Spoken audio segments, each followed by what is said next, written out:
Every agent wonders if he or she will do it. We're focused on our mission. Sure, it's difficult, but that's our job. We have to make a decision. It's a split-second decision. He or she may have to lay down his or her life for the president. You have to know inside that you're willing to make that commitment to get in the line of fire.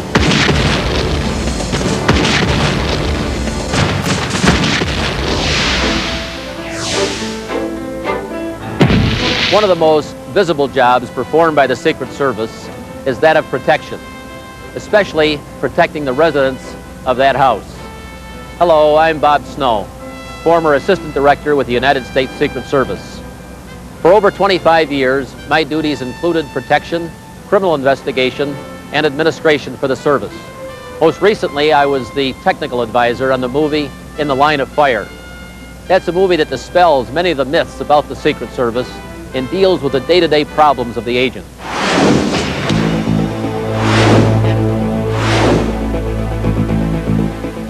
In the Line of Fire is the first motion picture produced with the active cooperation and participation of the United States Secret Service.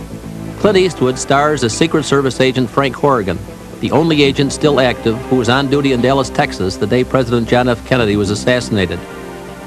Horrigan is still haunted by his failure to fulfill his protective mission. He's a man who's been somewhat successful, but at the same token, he's had an incident in his life that didn't work out so well. You're looking at a living legend, Lily. The only active agent who ever lost a president. I love to play flawed characters. I love to play characters that have something to have to overcome within themselves, as well as overcoming the obstacle of the antagonist. 30 years after Dallas, Horrigan gets caught up in a lethal cat-and-mouse game with a potential presidential assassin played by John Malkovich. The assassin discovers Horrigan's past and begins to taunt his adversary.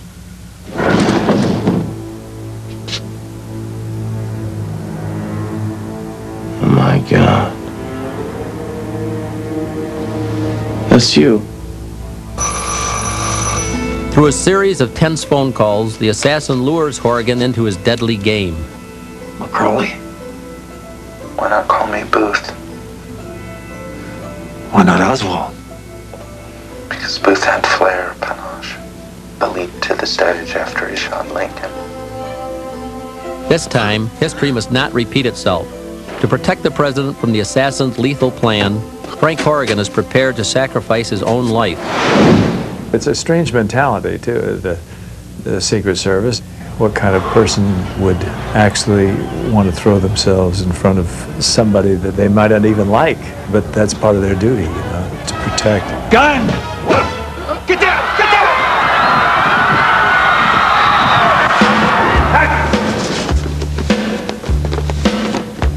In the Line of Fire was directed by acclaimed German filmmaker Wolfgang Petersen, who takes audiences inside one of the most tight-lipped agencies in federal law enforcement.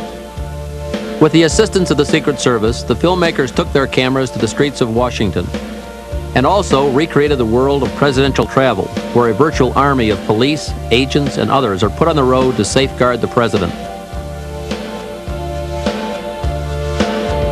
To many, the Secret Service is an elite corps which holds great interest for outsiders.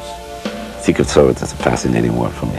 These guys who sort of blend with the furniture, sunglasses, they all look alike, all in these suits. What makes them tick? Why do they do that? What's the motivation? If you see them on television, they're always sort of so, invisible. Agents have to seem invisible. Their primary responsibility is protecting the president.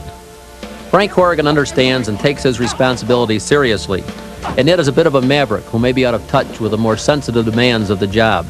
The president came off looking like a coward on national television. I thought he came off all right. You were the one that came off like the damn coward. This is just a joke to you? No, you're a joke to me, Harry. You have no idea what we do around here. That's enough, Horrigan. You call me Harry one more time, you'll be busting counterfeiters in Alaska. You keep him away from the president, away from the White House, and you sure as hell better keep him away from me. You talk to the White House chief of staff like that? I don't work for him. To completely understand this world and to convey the agent's commitment to duty, the filmmakers relied on the experiences of actual agents. You've just got to respond instantly. No matter what the president thinks, no matter what's going on outside, you've got to respond. If it comes to the point that you can't respond to the threat there, that you've got to move to your protectee. If and when that time comes where you have to give the ultimate sacrifice, I think every agent's prepared to do that because of basic training. Assume that responsibility in your own heart, and you hope to God that when the time comes that you'll be able to perform as you have been trained. Each phase of the production for In the Line of Fire was approached from the agent's point of view. Credibility. Make it as real as possible.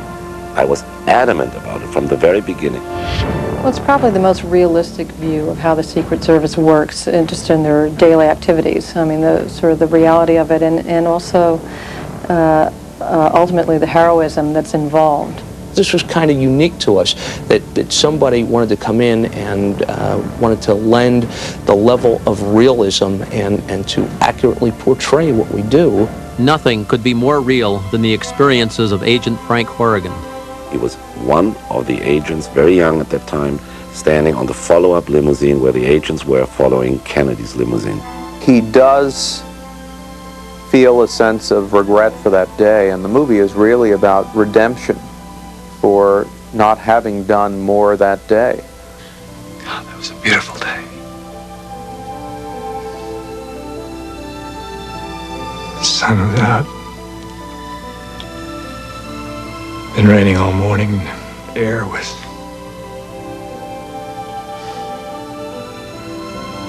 first shot sounded like a firecracker. I looked over and I saw him. I could tell he was hit. If only I reacted, I could have taken that shot. That would have been all right with me. Horrigan's adversary, whose real name he learns is Mitch Leary, plots his moves carefully and plans to strike with deadly force. Why kill the president?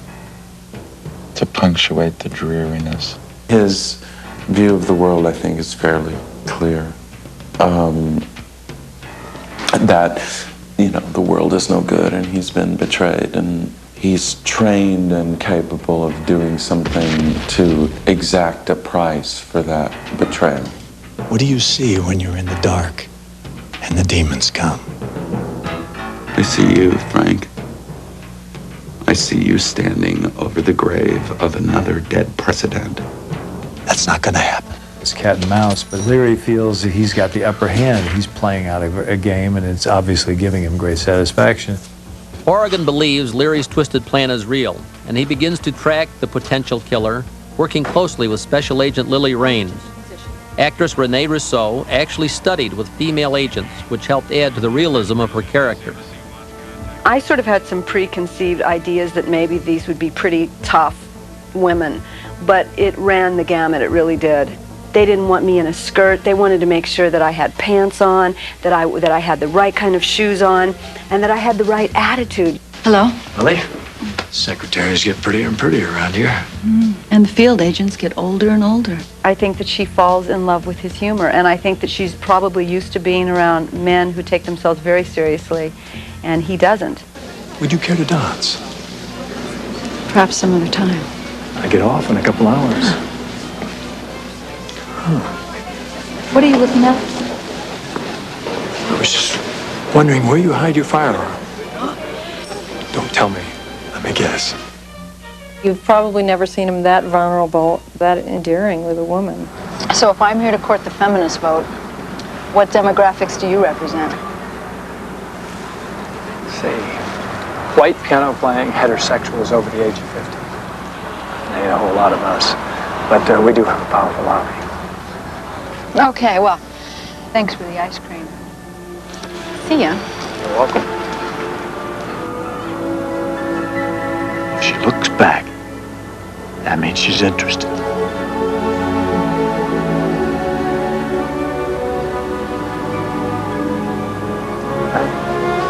Well, Abe,